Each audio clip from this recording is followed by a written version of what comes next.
यह कैसी स्वतंत्रता सुबह के शांत क्षणों में सहज भाव से बैठी थी कि शांति में खलल पड़ गया। घर में काम करने वाली मेड रोती हुई आई कि आपके मामा की लड़की को ससुराल वालों ने जला दिया। गांव से खबर आई है सुनकर हतप्रभ रह गई। अब भी जलाने की घटना हो रही है। कब तक चलेगा यह दुष्चक्र। अभी हाल में ही सुप्रीम कोर्ट का जजमेंट पेपर में पढ़ा था कि माँ बाप अपनी जिम्मेदारी समझें। घर टूटने से सबसे ज़्यादा परेशान बच्चा होता है। सलाह दी गई थी कि शादी बचाने का प्रयत्न करें, पर शादी बचाने का तो क्या प्रयत्न होता। यहाँ तो अपनी पत्नी को ही जलाकर ख़त्म कर दिया गया है। ना रहेगा बांस ना बजेगी बांसुरी। पता चला कि 2 वर्ष पहले ही उसकी शादी हुई थी। अपने पीहर बहन की शादी में आई थी। एक दिन पहले ही लौटकर ससुराल आई थी और आज खबर आई कि ससुराल वालों ने जला दिया। भाई रोता हुआ पहुंचा, पुलिस में सूचना दी, पुलिस नहीं आई। मुश्किल से FIR दर्ज हुई। किधर जा रहा है हमारा समाज। पैसे का इतना लोभ हो गया कि मानव का कोई मूल्य नहीं रहा। मानव का मूल्य तो फिर भी हो, पर स्त्री को मानवीय कहीं समझा जाता है। उसे दौम्य दर्जा देकर भी मानव ने स्त्री के उत्पीड़न नहीं समझा जाता। स्त्री के पीटने को हिंसा नहीं समझी जाती। एक स्त्री कितनी भी अत्याचार सहकर इतने से ही खुश हो जाती है कि उसके पति ने उसे थप्पड़ नहीं मारा, जबकि और स्त्रियां रोज थप्पड़ खाती हैं, पीटती हैं। पीटने को औरत को नियमित समझ लिया गया है।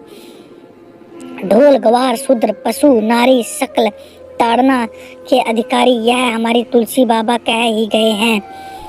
पति 7 वचन भरकर एक अनजान लड़की को अनजान परिवार से अपनी पत्नी बनाकर लाता है, भरण पोषण का जिम्मा लेता है। पर क्या वह सही में भरण पोषण करता है? वह बदले में लड़की के माँ बाप से भारी दहेज की मांग करता है।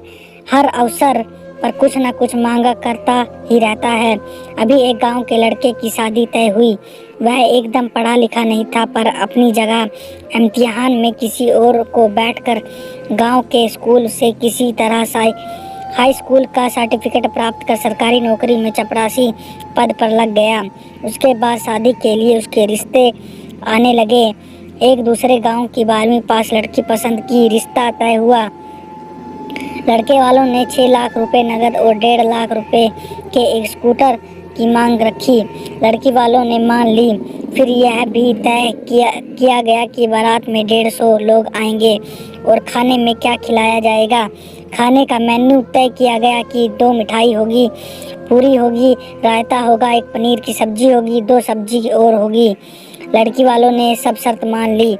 आखिर लड़की की शादी करनी थी, पर इतना पैसा लाएगा कहाँ से। पता चला कि लड़की के पिता ने 10 लाख रुपए का लोन लिया। वह एक स्कूल में मास्टर था। मास्टर की तनख्वाह कितनी होती है कि गृहस्थी भी मुश्किल से चलती है। लोन लेकर लड़की की शादी करेगा। लोन उतारते जिंदगी बीत जाएगी। केवल रोकना में ही 1.5 लाख दे रुपए चुका था। उस पर भी भविष्य ही बताएगा कि इतना देने के बाद लड़की सुखी रहेगी या नहीं। एक और खाते पीते घर की घटना है। धूमधाम से खूब दान दहेज लेकर लड़की की शादी हुई। बहू घर में आई, सुंदर थी, सब अच्छा कुछ था, सब दहेज दिया गया था, पर बहू के मुंह पर हल्के चेचक के दाग थे। लड़की सुशील थी। आते ही सारा घर संभाल लिया। गर्भवती हुई, बच्चा पैदा करने सूतिका गृह में गई, पर वापस नहीं आ सकी। उसने लड़की का जन्म दिया था और शोर गृह में उसकी देखभाल नहीं की गई। ससुराल में घर पर ही डिलीवरी हुई थी। 8-10 दिन बाद पीहर में खबर पहुंची कि वह नहीं रही। पीहर वालों के आने से पहले ही उसे जला भी दिया गया। 8-10 दिन में नवजात बालिका बिना मां के हो गई। शमशान घाट पर ही लड़के का दूसरा रिश्ता तय हो गया और पहली पत्नी की मृत्यु के 2-3 महीने के अंदर ही उसके दूसरी शादी कर ली। यह लड़की भी अमीर घराने की थी, खूब दहेज लेकर आई थी। समाज में थोड़ी कानाफूसी हुई, फिर सब शांत हो गया। किसी को इस घटना से कोई फर्क नहीं पड़ा। वह लड़की जो प्रेस वेदान झेल रही थी, किसी से अपनी मन की दो बात भी नहीं कह सकी। वह क्या कहना चाहती थी, क्या भोगा था उसने, सब अपने साथ चुपचाप लेकर चली गई। जिस पति ने उसकी रक्षा की, भरण पोषण का भार लिया था, सब दहेज लेकर शादी की थी, वह ही उसका काल हो गया। उसे ठीक ही रख भी नहीं पाया। उसके साथ उसने जो क्रीड़ा की थी उसका भी कुछ ख्याल नहीं किया। भावनात्मक जुड़वा नहीं था, उसके मरने का भी गम नहीं था। दूसरी शादी से एक और नवयौवन संपूर्ण दहेज के साथ भोग के लिए मिली। उसे तो बिल्ली के भाग से झीका फूटा वाली बात हो गई। एक अन्य घटना है, एक दिन बर्तन मलने वाली दाई ने बताया कि उसकी लड़की ससुराल में वापस आ गई। उसके दो लड़कियां हो गई पर कोई बेटा नहीं हुआ। ससुराल वालों ने मारपीट कर घर से निकाल दिया। वह बेचारी रो रही थी कि घर में बर्तन मांजकर किसी तरह अपने परिवार का पेट भरती है। किसी तरह पैसों का प्रबंध करके लड़की की शादी करी थी। वह भी घर लौट आई, साथ में 2 बेटियां लेकर। कैसे सबका पेट भरेगी। बाद में पता चला कि उसने वह पड़ोसियों ने समझा बुझाकर लड़की को फिर उसकी ससुराल वापस भेज दिया। उसको समझाया कि चुप होकर सहन करो, निभा लो। लड़की लाचार थी, वापस ससुराल चली गई। पता चला कि फिर कुछ दिन बाद वापस भेज दी गई। इस बार उसका एक पैर तोड़कर उसे इतनी जोर से लाठी से मारा गया कि उसके पैर की हड्डी टूट गई। साथ ही वह फिर 2-3 महीने की गर्भवती भी हो गई। अर्थात पति ने उससे पुनः शारीरिक संबंध भी बनाया और मारपीट कर निकाल भी दिया। लड़की रोती हुई माँ के घर आ गई। ससुराल के दरवाजे बंद हो गए। बेसहारा कहा जाती, इलाज के भी पैसे नहीं थे। किसी तरह उसकी माँ ने कुछ प्रबंध किया और धीरे धीरे लड़की को अपने साथ साथ घरों में बर्तन मांजने के काम में ले जाने लगी। इतने पैसे नहीं, साथ ही शिक्षा नहीं, जानकारी भी नहीं कि कहाँ फरियाद करें। कहीं कोई सुनवाई भी नहीं, सहायता भी नहीं।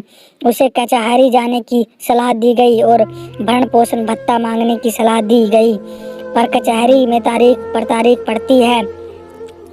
हर तारीख पर पैसा खर्चा होता है, कुछ फायदा नहीं, वहाँ भी नहीं। अपने दुर्व्यवस्था को भी, दुर्भाग्य को गाली दो या कुछ भी कहो, भुगतना स्वयं ही पड़ता है। कहीं से सहायता नहीं मिलती। ये कैसा समाज है जहाँ नारी को सम्मान से जीने का हक नहीं। उसके घर से बाहर निकालने पर रोक, शिक्षा पर रोक, उसकी नौकरी करने पर रोक। समाज में सारे बंधन लड़कियों के लिए, उन्हें कोई सुविधा नहीं। सदियों पुरानी विचारधारा आज के युग में भी चली आ रही है कि स्त्री को स्वतंत्र नहीं, उन्हें पराधीन ही रहना है। इतने कानून बन गए, इतनी प्रगति हो गई, पर समाज की स्त्री के बारे में दृष्टि नहीं बदली। जब तक पुरुष की मानसिकता नहीं बदलेगी तब तक कुछ होना मुश्किल है। पिता अभी भी परिवार का मुखिया है। जब तक वह लड़कियों को शिक्षा देकर स्वाभिमानी नहीं बनाएगा तब तक कुछ नहीं बदलेगा। जब तक पिता लड़कियों को बोझ समझता रहेगा तब तक उसका पति भी उसे बोझ समझेगा और स्त्री की दुर्दशा समाप्त होने का नाम नहीं लेगी। ऊपर वर्णित इन 4 लघु कथाओं से स्पष्ट है कि स्त्री की दशा में अभी भी कोई परिवर्तन नहीं आया है। आज़ादी के इतने वर्ष के बाद भी और इतने कानूनी सुधारों के बावजूद भी वह अभी भी प्रताड़ित है। स्त्री सदियों में 2म दर्जे की नागरिक समझी जा रही हैं और प्रताड़ित होती जा रही हैं। अब जब तक सामाजिक चेतना नहीं बदलेगी, जागरूकता नहीं आएगी, स्त्री की दशा में सुधार आना मुश्किल है। जब तक आधी आबादी दुख में है तब तक स्वतंत्र अधूरी है। स्त्री को अपने स्वतंत्रता व विलक्षणता में पनपना चाहिए। स्त्री को जो भी शिक्षा, स्वतंत्रता व समान अधिकार, सम्मान मिले तभी असली स्वाधीनता का मिलना है।